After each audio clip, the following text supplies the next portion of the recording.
611 મળતા હતા, એને 729 સ્ક્વેર મીટર પ્રમાણે 27,02,000ની રકમ એ એમને ટાવર એરિયામાં મળશે.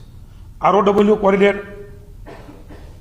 100 મીટર લેન્થ અને 67 મીટર વિડ્થ, એમાં એને જે 25% લેખે રકમ મળતી હતી એ હું આપને ક્યાંય પણ ગેરસમજણ ન થાય એટલા માટે કહું છું. આ કોઠો પણ આપને આપીશું. 3.40 લાખ એ 25% લેખે ROWમાં મળતા હતા. એના બદલે હવે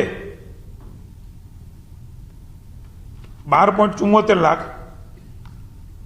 એમને જે જેતપર ગામની DLVC છે એમણે નક્કી કર્યા હતા. અગાઉ મેં કીધું એ જંત્રી પ્રમાણે હવે જે વાત કરું છું એ 22.74 લાખ 25% લેખે એમને એ રકમ 12.74 એમને હવે મળશે.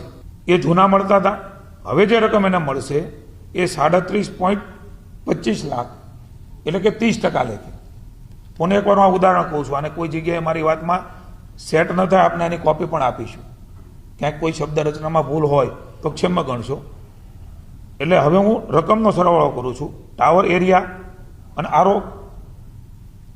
જે કોરિડોર છે ROW એ બંને